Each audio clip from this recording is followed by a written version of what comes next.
Bonjour à vous et bienvenue dans ce nouveau Nergus Plays. La dernière fois que j'ai fait un Nergus Plays, c'était il y a 5 ans déjà, alors que la dernière vidéo sur cette chaîne, c'était il y a 4 ans tout court. Et le dernier Nergus Plays, c'était sur... sur Game Over Quest. Un jeu qui avait été créé par un certain Thomas C. Je ne nommerai pas le nom, parce que comme ça je ne serai pas serai... poursuivi pour diffamation. Harcèlement et incitation à la haine. Mais le premier jeu que j'avais fait en Nergus Plays avant Game Over Quest, parce qu'il y en a eu que 2, c'était sur un jeu Star Wars en fait, et c'était Super Star Wars. Super Star Wars, c'était le jeu adapté de l'épisode 4 de Star Wars, adapté sur Super NES à l'époque, d'où le Super Star Wars.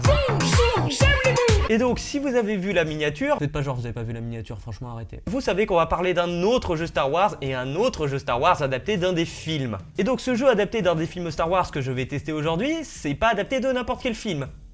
Il fête ses 20 ans ce mois-ci. Un film que je sens que je vais avoir beaucoup de plaisir à revoir au Grand Rex. Je sens que la force va être puissante dans la salle en tout cas.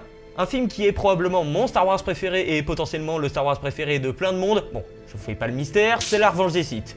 Le jeu aussi fête ses 20 ans cette année, puisqu'en fait il est sorti un mois avant le film. Ce qui fait que j'ai pu y jouer avant de voir le film au cinéma. Et du coup, ça veut dire que je me suis fait spoiler plein de trucs dans le jeu, mais que je me suis pas fait spoiler un paquet d'autres trucs avant de voir le film. C'est particulier. Oui, je peux me la péter d'avoir vu le film au cinéma à sa sortie, en 2005. J'avais 6 ans. Qu'est-ce que vous allez faire? Ça me rappelle trop les gamins qui étaient impressionnés que j'ai vu Interstellar à sa sortie. Voilà. Et donc pour en revenir au jeu, je vais le tester parce que, bon, déjà pour fêter les 20 ans de ce film incroyable que La Revanche des Sith, mais c'est aussi parce que ce jeu est un de mes jeux de mon enfance. Et ce jeu de mon enfance, j'y ai joué sur une console évidemment de mon enfance, c'est-à-dire la première Xbox. La première Xbox, c'est la première console que j'ai eue ever. C'est pas la première fois que j'ai joué à des jeux vidéo non plus dessus, hein. J'ai joué à des jeux vidéo spéciaux sur les premiers Mac des années 90, on va dire. Et toujours est-il qu'en plus d'être ma première console ever, c'est aussi ma console du cœur de cette génération de consoles qui était la 6ème génération de consoles. C'est-à-dire la PS2, la GameCube et la Xbox. Et la Dreamcast si on la compte, mais malheureusement elle était déjà en faillite quelques années avant. Et donc du coup, ce jeu adapté de La Revanche des Sith, je l'ai eu dans une période finalement assez bénie, je trouve, en termes de jeux à licence. Il y a eu énormément de daubes évidemment, mais il y a eu quand même énormément de bons, voire d'excellents jeux sur cette période. Alors évidemment, il y a les 3 premiers jeux Harry Potter qui je trouve sont excellents, surtout sur les consoles de 6ème génération. On a eu un jeu Pirates des Caraïbes un peu chelou, puisqu'il était à la fois édité par Ubisoft et développé par Bethesda. Donc ça aurait pu être une espèce de Elder Scrolls-like, mais dans l'univers de Pirates des Caraïbes, c'était bizarre. Il y a eu évidemment d'autres jeux Star Wars absolument excellents, dont les fameux KOTOR, mais que j'ai plutôt fait sur Mac il y a quelques années, et l'excellentissime Battlefront 2, que lui j'ai bien fait sur Xbox il y a quelques années. Je me suis éclaté rien que sur le mode Conquête Galactique, franchement. Et évidemment, je pense que la crème absolue des jeux à licence de cette époque-là, c'est les jeux Seigneur des Anneaux. Si on nommait le jeu de la communauté de l'anneau, qui est plutôt adapté du bouquin et qui est sympa sans plus, on a évidemment les jeux Electronic Arts qui sont excellents et qui sont adaptés des films. Alors il y a les 2 tours évidemment, il y a le tirage qui mérite le coup d'œil, mais il y a surtout le cultissime Retour du Roi, qui je pense a été une influence assez majeure pendant quelques temps sur pas mal de beat'em all de cette époque. Alors peut-être pas les Devil May Cry et autres, hein, mais plutôt les jeux adaptés de licence. Genre La Revanche des Sith, je pense qu'il a eu beaucoup d'influence justement de ce Retour du Roi. Et le jeu est absolument hallucinant, que ça soit en termes de mise en scène, en termes de graphisme, de son, et puis en termes de combat. Si c'est plutôt classique, c'est tellement maîtrisé et le multijoueur est tellement excellent dans le Retour du Roi que voilà quoi. Et donc pour l'occasion, vu qu'il n'existe malheureusement pas de version GameCube ni de version PC à La Revanche des Sith, et que la version PS2 est plutôt moche et que l'émulateur sur Mac de PS2 est un peu instable, et ben je vais quand même jouer à ce jeu sur un émulateur Xbox. Déjà parce que c'est un peu plus joli graphiquement, de deux parce que c'est ce qui est le plus proche de mon expérience sur la même console vraiment en hardware, et puis aussi parce que j'ai réussi à trouver la version française du jeu avec les voix et les textes d'origine en français, donc on va pouvoir être à fond dans la nostalgie de ce jeu, et en tout cas moi ça va être le cas. Voilà. Et évidemment, pour toujours plus de cohérence, on va jouer à ce jeu sur Xbox avec une manette de PS4. Bon, en vrai, c'est parce que j'avais une manette de 360, mais comme elle marche plus sur ce Mac, bah j'avais que ça. Donc, bon, et ben on va bientôt se lancer dans l'émulation, donc la force est avec vous.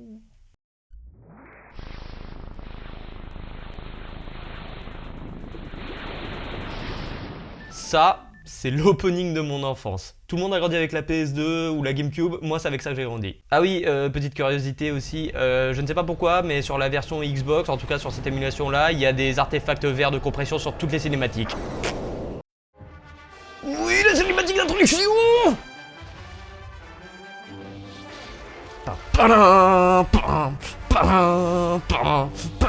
J'en fais des caisses, je m'en fous. Boum! Boum!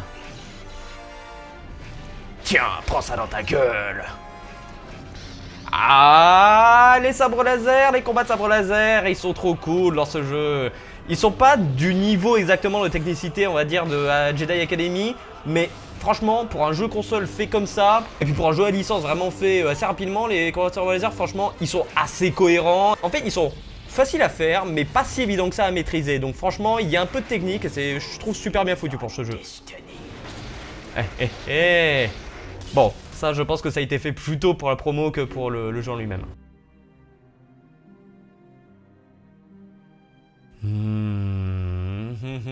Ce menu. Bon, il y a des menus qui ont été un peu plus marquants sur Xbox pour moi, mais ça... D'ailleurs, ça me rappelle vraiment un truc cool de cette époque-là, quand on attendait 30 secondes à 1 minute sans s'appuyer sur Start ou quoi du tout sur les menus Start, hein, simplement. C'est vraiment que parfois tu pouvais avoir une cinématique, une bande-annonce qui se lançait quand tu faisais rien sur la manette ou un truc démo. Bon, là si je le laisse défiler pour ce jeu, ça va juste nous remettre la cinématique d'avant. Mais il y a d'autres jeux par exemple où justement c'est des trucs un peu inédits, donc c'est vraiment super sympa. Donc voilà. Bon, bah là je pense que je vais pouvoir commencer. Let's go!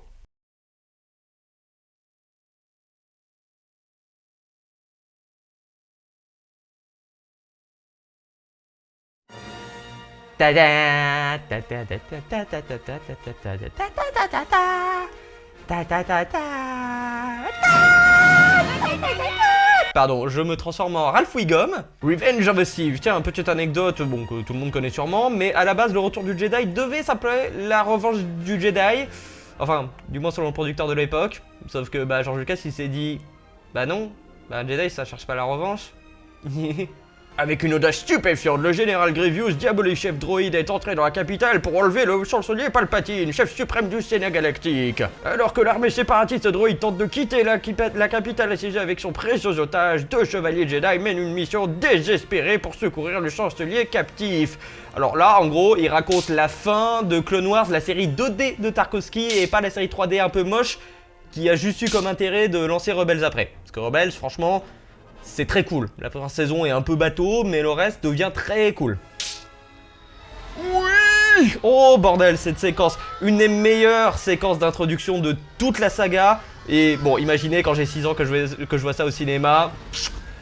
Je pense que c'est une scène qui a été réalisée par Spielberg en plus, donc bah salut poto. Oh, Jesus, Obi-Wan, pardon. Bon, vous aurez remarqué par contre que les sous-titres sont toujours un peu en retard sur cette version parce que... ouais. Et aussi d'ailleurs que la VF n'est pas passée sur les cinématiques du film parce que visiblement la VF n'était pas faite à ce moment-là. Donc en fait on a les cinématiques en VO. Enfin en tout cas quand c'est le film c'est clairement en VO. Et pour le in-game c'est en VF. Allez on va pouvoir se lancer mesdames et messieurs, let's go. Boum. J'en ai fait un peu trop avec ce droïde. Bah non, on peut pas trop l'acheter là. J'en fais une bouchée de poing lui. Allez, let's go. Oui. Oui. Alors comme vous pouvez le voir, c'est un beat'em all plutôt classique en soi, hein. C'est ce que j'avais déjà précisé un petit peu tout à l'heure, mais avec quelques petites spécificités plutôt sympas vu qu'on est quand même dans l'univers de Star Wars. Bon, déjà évidemment le sabre laser qui tranche tout sur tous les ennemis les plus faibles, parce qu'après les plus forts, bon, quand même ça devient un peu plus compliqué, faut bien qu'il y ait de la difficulté dans ce jeu. On a le lancer de sabre qui fait ça. C'est tellement satisfaisant. Et puis on a aussi le fait de pouvoir se protéger justement. Genre là, par exemple, est-ce qu'il va bien... Oui, voilà, donc par exemple tu te protèges avec le sabre laser. En fait ça fait rebondir les lasers et les projectiles, ce qui est déjà très cool. Mais en plus, on peut maintenir la gâchette pour se protéger et quand même attaquer derrière en fait. Ce qui fait que, bah... c'est très pratique par exemple pour les combats de sabre laser, puisque tu peux te protéger de ton adversaire tout en essayant de l'attaquer en même temps. Alors que d'habitude c'est plutôt exclusif justement comme fonctionnalité. Alors lui je vais le défoncer en un coup. Oh. Oui Obi-Wan tu cherches. N'empêche la mise en scène est vraiment cool hein, pour un jeu de cette époque. Nous devons utiliser la force pour déplacer ces débris. C'est trop lourd. Tout seul je ne peux pas le soulever. Oui donc par exemple on a des QTE un peu comme ça fait des moments scriptés. C'est pas les plus passionnants mais bon ça se fait hein, pourquoi pas. Et puis là ça donne une cinématique plutôt sympa comme celle-là.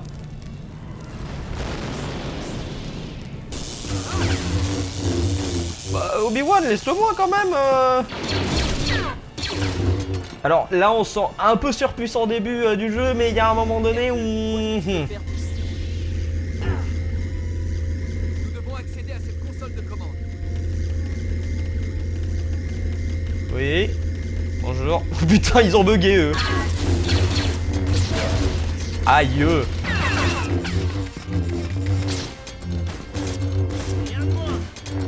Et ouais, un de moins mon pote. Attention, olé. Non. Putain, s'il vous plaît, niquez pas mon arrivée, vous êtes pas sympa. Allez, oh. Oui, j'ai compris, mais bon, ça marche pas des masses là. Allez, j'ai le mode parfait. Let's go, le mode parfait.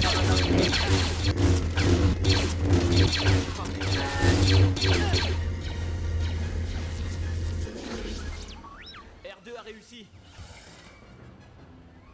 Il faut y aller. Le chancelier nous attend.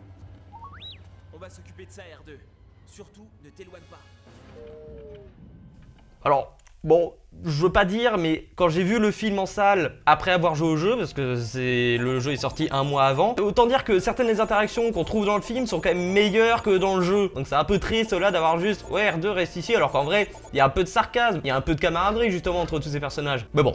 Après, ils avaient un délai serré et puis il fallait être efficace aussi. Et donc évidemment, comme dans un peu tous les beat'em all de cette époque, enfin même les beat'em all en général, on a ce système de compétences qui est somme toute assez classique, hein. Ça permet de dépenser des points pour avoir des compétences en plus, ou là dans ce cas-là c'est plutôt pour améliorer les compétences qu'on a déjà de base, mais il y en a beaucoup en vrai, donc voilà. Hop, je vais essayer de les répartir de manière équilibrée, parce que c'est comme ça qu'on aboutira à une vraie société égalitaire, la mère patrie. Oh de Dieu, Blake, vous êtes un communiste, ça crève les yeux. Et là, ce qu'on va faire, ça va être un niveau qui, au départ, apparaît dans le film, mais en scène supprimée. Donc en fait, c'est une scène supprimée du film qu'ils ont simplement refourgué dans le jeu pour en faire un peu du remplissage. Et aussi pour nous introduire un peu Obi-Wan, qui joue un peu de la même manière que Anakin, mais avec des mouvements un poil différents et peut-être un peu plus de lourdeur dans les mouvements. Mais globalement, il joue à peu près pareil en fait.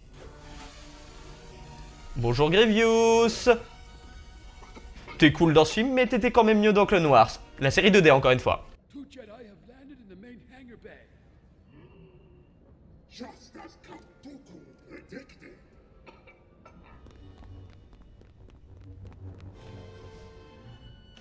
D'ailleurs, ça aussi, c'est les restes d'une scène supprimée, sauf que dans cette scène supprimée, c'est une des deux morts de Shakti. Parce que Shakti, elle meurt 2 fois dans la revanche des Sith. 2 fois dans des scènes supprimées, elles sont toutes les deux nulles à chier. Boum, dans ta gueule. Ces ennemis-là, je ne sais absolument pas si ce sont des ennemis qui ont été prévus pour le film et juste annulés, ou si c'est juste des ennemis qui sont dans le jeu gratos. Parce qu'encore une fois, ce jeu peut des fois justement réutiliser des contenus supprimés du film. Hein. De toute façon, il y a toute cette histoire de montage de 3-4 heures de la revanche des Sith qui soi-disant serait jamais sortie. J'y reviendrai. Parce qu'il y a des bonnes grosses conneries par rapport à ça et un peu un manque de connaissances sur ce que c'est finalement l'industrie du cinéma à travers ça, je trouve. Allez, on balance des trucs. On balance des trucs, oui je le balance mon sabre laser, je sais pas chanter, ce n'est pas très grave, mais je n'ai pas le rythme. Oui je balance et nous nous balançons. Toi tu touches pas à mon pote, enculé. Allez, allez, on joue du poignet, merci. Oh, comment je suis trop BG. Ah, évidemment, comme vous aurez remarqué, c'est les voix officielles du film, et ça, c'est un truc assez cool aussi. Allez, petite référence à la menace fantôme, qui est un des pires stars. Mais reculé. Putain. Oh, lâche Anakin. Putain, je vais... Putain. Putain, mais lui, il a des années d'invincibilité. Il a pas des frames, lui, d'invincibilité. Connard. Boum. Et ça c'est l'autre truc aussi cool au niveau des pouvoirs, c'est qu'on peut simplement pousser avec la force, on peut lancer son sabre laser, mais il y a un autre truc aussi que j'ai pas montré, c'est qu'on peut endormir les ennemis. Enfin, ça c'est quand on est un gentil Jedi, hein, parce que normalement, quand tu es un putain de Sith, et surtout quand tu es Anakin en fait, tu peux carrément balancer des éclairs, comme on l'a vu dans la cinématique en fait. Oh non, un événement scripté.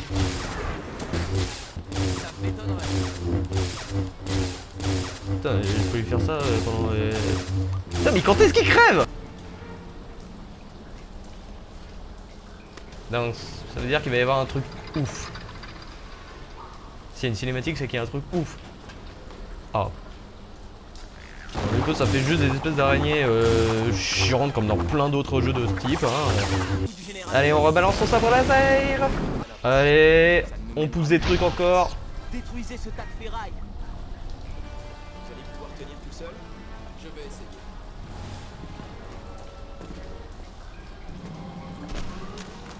Anakin retire la porte. Et ok, la référence à Indiana Jones elle est sympa, mais genre Anakin fais ton boulot, je sais pas moi. Oh putain, la visée de merde aussi, allez. Boum. Mais merde. Bon, c'est toujours cool qu'ils aient pu réutiliser une scène du film pour en faire un niveau de jeu, mais c'est plutôt répétitif aussi. C'est un peu un des défauts de ce jeu, c'est que certains niveaux sont pas ultra inspirés non plus, hein. Heureusement, c'est plutôt dans la moyenne basse, on va dire, des niveaux de ce jeu, parce que la plupart sont vraiment assez cool, mais celui-là, bon, clairement, c'était juste un niveau pour dire ça. Ouais, voilà comment on contrôle Obi-Wan. Ça se contrôle à peu près pareil, mais bon, au moins, on peut contrôler Ewan McGregor en 3D, ce qui est quand même pas dégueu. J'ai pianote sur un console. Oh le connard. Aïe. On balance des trucs. On balance des sabres.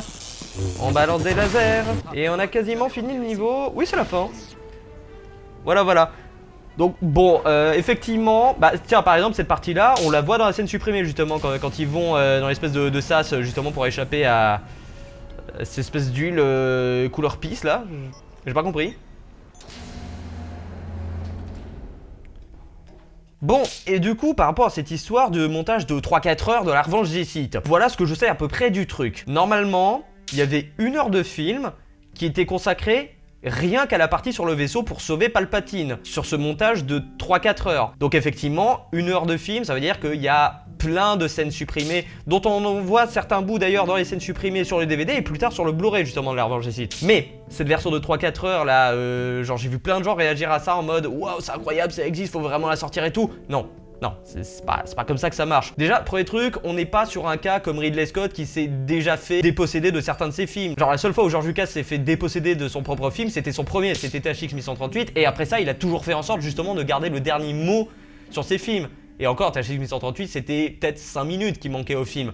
Alors que Ridley Scott, par exemple, ça pouvait être vraiment 20 minutes ou 1 heure carrément sur Kingdom of Heaven, si on parle là-dessus. Donc, autant vous dire que George Lucas, quand il fait ses Star Wars, et notamment la prélogie Star Wars, il a le contrôle sur tout, il peut faire à peu près tout ce qu'il veut.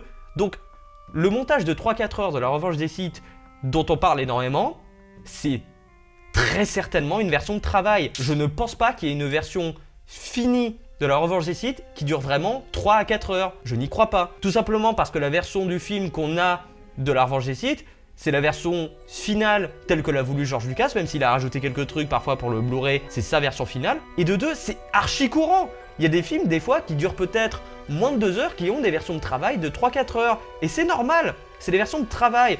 C'est-à-dire que sur ces versions de travail, on va mettre presque toutes les scènes qui ont été tournées, ou presque, et on va décider de quelle scène garder, quelle scène enlever pour le rythme général du film, et aussi pour la cohérence en fait, simplement en termes de rythme évidemment, mais aussi en termes scénaristiques, en termes d'esthétique, enfin bref, en termes de tout. C'est d'autant plus probant qu'une version de 3-4 heures de la revanche des Sith qui soit finie n'existe pas, puisque toutes les scènes supprimées qu'on nous a montrées, à part vraiment 2-3 d'entre elles, toutes les autres scènes ne sont pas finies, les effets spéciaux ne sont pas finis et certaines scènes même sont à l'état de storyboard en termes d'effets spéciaux. Donc comment est-ce qu'il pourrait exister une version finalisée de 3-4 heures de la revanche des Sith si même les scènes supprimées qui nous sont montrées dans leur état le plus avancé sont pas finies en fait? C'est pas possible. Et encore une fois, ça tient au fait que souvent ce sont des versions de travail et c'est normal que ça existe comme ça, c'est normal. Donc la prochaine fois que vous voyez encore un truc en mode ouais il y a une version de 3-4 heures de la revanche des Sith, il faut tellement qu'il la sorte et tout, non, la version qu'on a de 2 heures et quelques, c'est la version de George Lucas. Est-ce que je suis d'accord pour dire que certaines des scènes supprimées auraient dû être dans le film? Oui, je suis plutôt d'accord. Notamment les scènes par rapport au début de la rébellion, au début de l'Alliance Rebelle. Ça, effectivement, c'est les scènes que j'aurais bien aimé voir rajoutées. D'autant qu'en plus, on voit Mon Mothma qui est jouée par la même actrice plus tard que dans Andor. Bon, déjà, c'est petit clin d'œil sympa, mais c'est surtout qu'effectivement, ça permettait de donner un rôle un peu plus actif à Padmé. Mais je suppose que pour des questions de rythme et peut-être aussi pour des questions d'efficacité, puisque de toute façon le film se concentre notamment sur la chute de la République et sur la chute d'Anakin en Dark Vador, je suppose que c'était pas forcément très utile en fait de rajouter ces scènes, puisque de toute façon on se doute que la République va échouer. Mais en même temps, en termes de lore, j'aurais bien aimé voir un peu ces scènes aussi. Tout comme j'aurais bien aimé voir la scène où Yoda atterrit sur Dagobah, mais bon, on sait où il va. Pareil, c'est sympa en scène supprimée et je comprends que ça soit pas essentiel non plus à rajouter dans le film. Voilà, et ça c'est un des trucs assez cool de ce jeu, mais bon, en vrai, les jeux de cette époque étaient pas mal remplis de ce genre de bonus, notamment le Retour du Roi. Quand on a fini un niveau, on peut débloquer des bonus. Alors là, les bonus, ils sont sympas sans plus. C'est des dessins préparatoires, par exemple, ou un niveau multijoueur en coopératif qui est débloqué. Enfin, je dis coopératif, mais on peut le jouer en solo, en fait. Et de toute façon, généralement, ces missions, sont pas dingues, je trouve. Elles sont sympas, mais un peu sans plus. Et pour ce qui est des dessins préparatoires, bah bon, on est sur Xbox, donc malheureusement, la définition sera jamais bien folle, alors qu'en vrai, c'est des trucs qui devraient être scannés en 4K, je trouve, tellement des fois, c'est vraiment magnifique. Mais ce qui est sympa avec ces dessins préparatoires, c'est que ça permet de nous en apprendre un peu plus des fois sur la fabrication du jeu et aussi du film. Et c'est un truc d'ailleurs qu'on pourrait retrouver dans les jeux sur Anneaux aussi à certains moments. Mais autre bonus intéressant par exemple, c'est que il y a des combats en versus. Donc ça veut dire que par exemple, quand on a fini d'affronter tel adversaire dans tel niveau, surtout au sabre laser, on peut débloquer le 10 personnages. Donc ça veut dire qu'il y a énormément d'autres personnages à jouer dans le jeu, peut-être pas en solo, mais dans le jeu juste autre que Anakin et Obi-Wan. Ils ont tous une maniabilité et des capacités assez différentes. Et puis même les animations sont assez cool aussi pour certains d'entre eux. Non seulement on peut débloquer les personnages, mais on peut aussi évidemment débloquer plein d'arènes assez différentes. Alors bon, elles se valent pas toutes, mais la plupart sont quand même assez cool. D'autant que généralement, c'est les arènes telles qu'on les voit dans la campagne solo, donc voilà. Ah oui, le niveau de l'ascenseur, mesdames et messieurs. Le niveau de l'ascenseur qui est sympa dans le jeu, mais en vrai, quand t'as vu le film, même si c'est beaucoup plus court dans le film et qu'il y a moins de combats et tout, je trouve que la scène est bien meilleure finalement. En termes d'interaction, c'est beaucoup plus drôle en fait, simplement. Puis même en plus, c'est un bon setup justement pour ce qui se passe après dans le vaisseau, après avoir sauvé Palpatine. Là, du coup, c'est sympa, mais c'est un peu sans plus, je trouve, dans le jeu. Mais bon. On devrait quand même passer un bon moment. Ah, et aussi, R2, il galère beaucoup plus dans le film que dans le jeu. Là, vraiment, il est pépou, ça.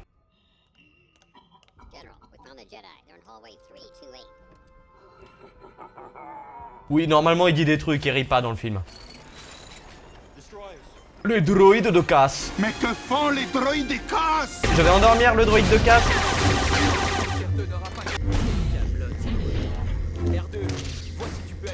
Voilà. En fait, ils avaient juste à faire ça dans la menace fantôme. Ils sont fous. Ne font pas le poids face à nos droïdes des casses.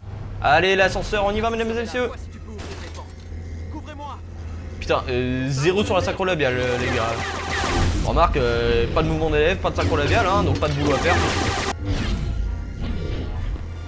Ils sont trop faciles à péter. Allez, une autre référence à la menace fantôme. En vrai de vrai, imaginez un jeu à la menace fantôme, mais fait comme ça. Ça aurait été tellement mieux.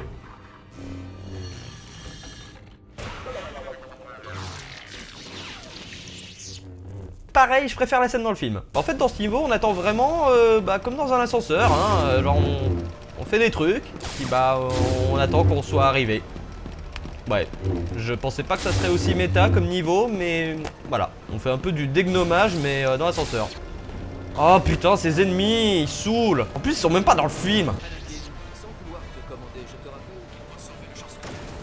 Oh non. Oh non. On dirait tellement le vieux truc de « Il faut trouver la chambre du Sénat ». Comment allons-nous atteindre la chambre du Sénat? Ah, ça vous avait manqué ça. Bon, en vrai, je me plains de ce niveau, mais je vous jure que si on avait eu un jeu, la menace fantôme, aussi bon que ce jeu-là, franchement, ça aurait été quand même pas du luxe. Mais en même temps, on aurait peut-être pas eu les meilleures heures du best-of de Benzaï, hein. Et ça, c'est quand même triste, hein. Un monde sans un best-of de Benzaï sur lui qui s'énerve sur le jeu la menace fantôme, quand même, moi je trouve ça triste, hein. Arriver dans la ville de Coruscant, ça devait être bien parce que c'est une ville du futur. Vous avez tout foutu en l'air. R2, où est Obi-Wan? Lui, il est pas inquiété par les droïdes du tout, hein. Dans le film, par contre, c'est la galère. Allez, vous reprendriez bien un petit peu de menace fantôme? Oh non, pas tous en même temps, cassez-vous. Putain. Bon, allez, toi, tu dégages. Hop. Qu'est-ce que j'ai fait, moi? Putain, casse-toi. Allez, de la vie en plus, ça me va. Non. Oh, va te faire foutre. Vous dites que j'aime me faire foutre ou que j'y vais? Fais des petits moulinets avec le sabre laser, comme ça, il va se casser la gueule. Oui. Alors, R2, pendant ce temps-là...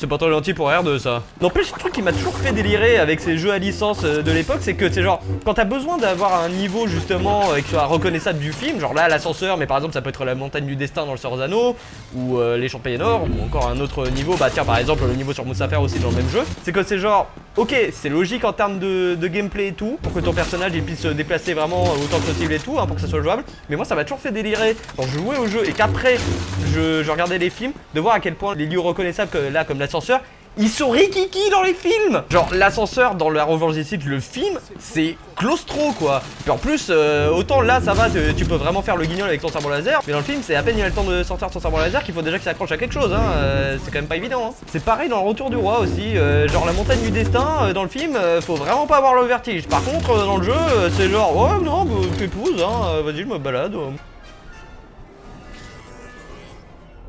partir si on ne fait rien. Vite, dans la cabine. Après vous, maître. Oublie les politesses. Allez. Ah, pour une fois ça a été doublé en VF. La prochaine fois, on prend les escaliers. Merci Bruno Coel. Allez, encore des points. Et encore des dessins préparatoires. Youhou! Bon, là je fais mes courses et après je vous montre le dernier niveau pour aujourd'hui, c'est-à-dire un combat de sabre laser et pas contre n'importe qui.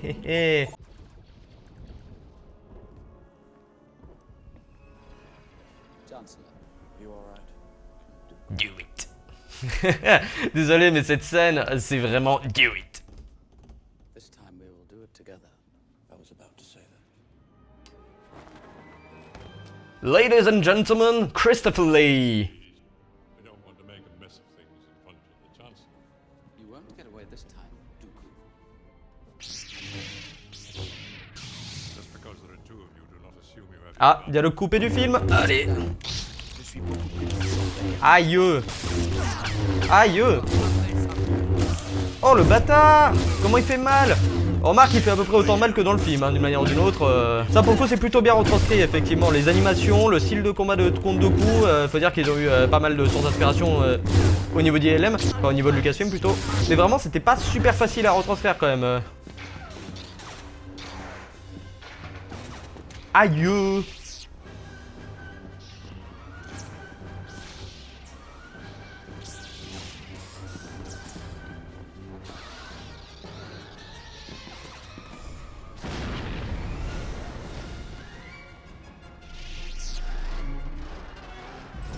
Et alors, la première fois que j'ai joué à ça, j'ai cru qu'Obi-Wan était mort, hein. Parce que c'est violent, putain. Mais non! Oh l'enculé! Oh le bâtard! Bon, écoutez-moi, je fuis. Ah, bâtard! Mais non! Et voilà, des fois il fait mal le perso comme ça. Bon, et la hitbox est bizarre aussi. Bon, bah moi je vais fuir. Ouais, pour moi c'est la fin, ouais. Laisse-moi recharger! Oh! Oh le bâtard! Hey! Allez, la faut brûler les boutons comme un connard! Oui! Yes! Boum!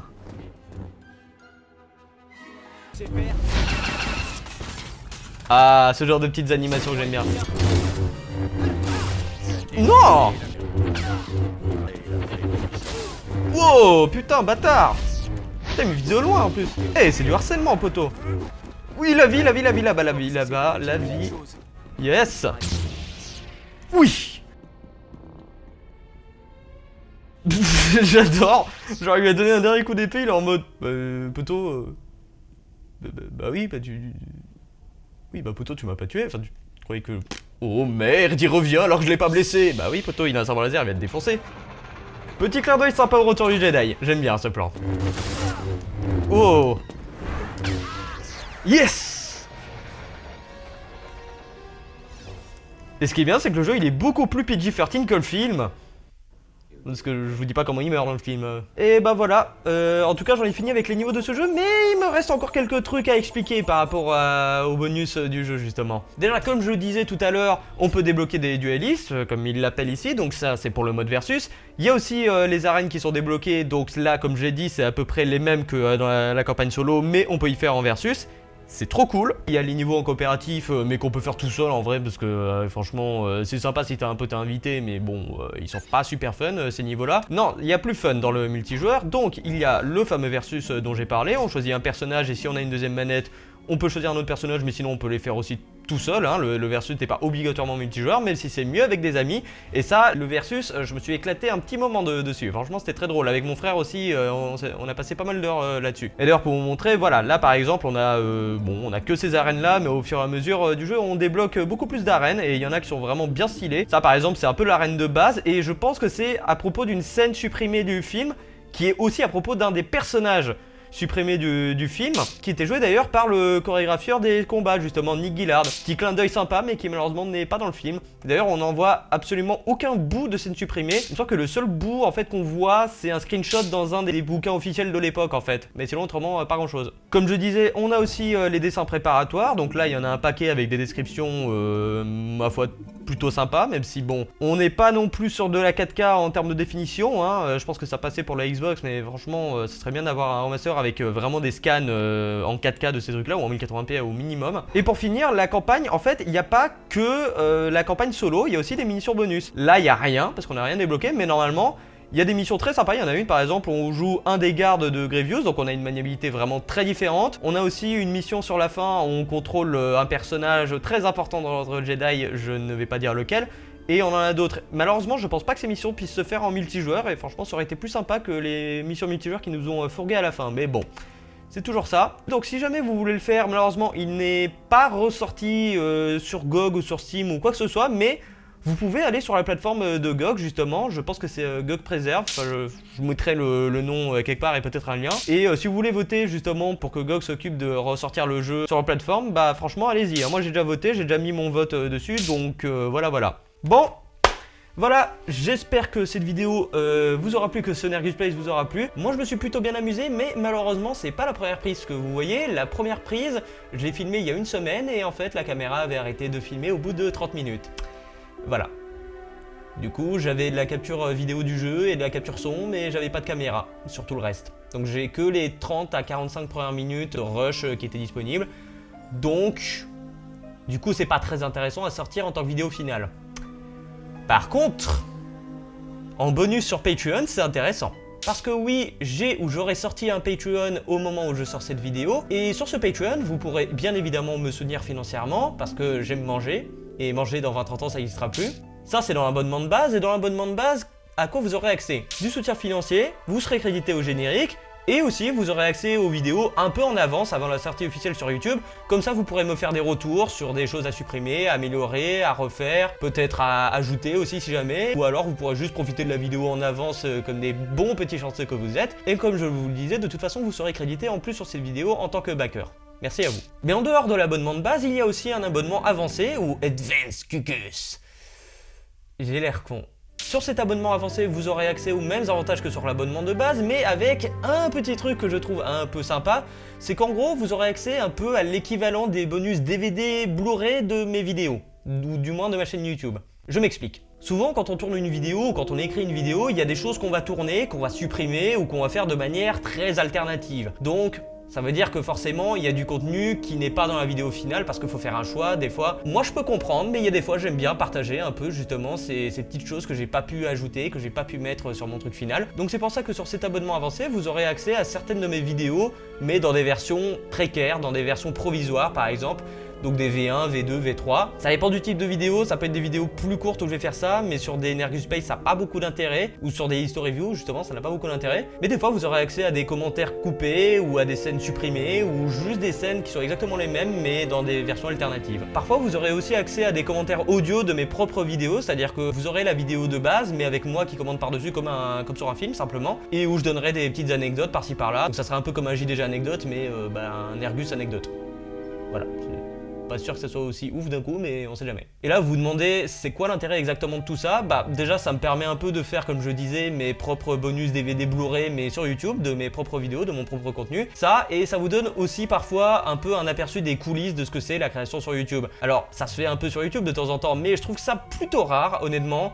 Et j'aime bien justement parfois montrer que derrière une vidéo que vous regarderez justement peut-être 1, 2, 3 fois grand max, il y a eu énormément de travail qui se passe derrière et puis des fois des choses assez insoupçonnées en termes de contenu, en termes juste d'écriture, de narration ou en termes simplement de préparation en fait. Et comme souvent c'est des trucs qui de toute façon traînent un peu sur mes disques durs, parfois un peu pour rien ou parfois de manière assez lourde, je me dis bon bah tant qu'à faire profiter, pourquoi pas. Ça fait des bonus simplement, j'aime bien ce genre de bonus. Moi ça a été assez fun de rejouer à ce jeu qui est vraiment de mon enfance, pour le coup c'est une sacrée madeleine. D'autant que le film aussi est une de mes madeleines absolues et je vais pouvoir le remater pour les 20 ans au Grand Rex, ça va être le fun. En tout cas, je vous remercie d'avoir regardé cette vidéo jusqu'au bout, j'espère que ça vous aura amusé. Je vous dis bonne journée ou bonne soirée selon l'heure à laquelle vous regardez cette vidéo. Enfin bref, moi je vous dis à une prochaine pour un autre Nergus Plays, un autre Histo Review ou un autre format. Et je vous dis ciao!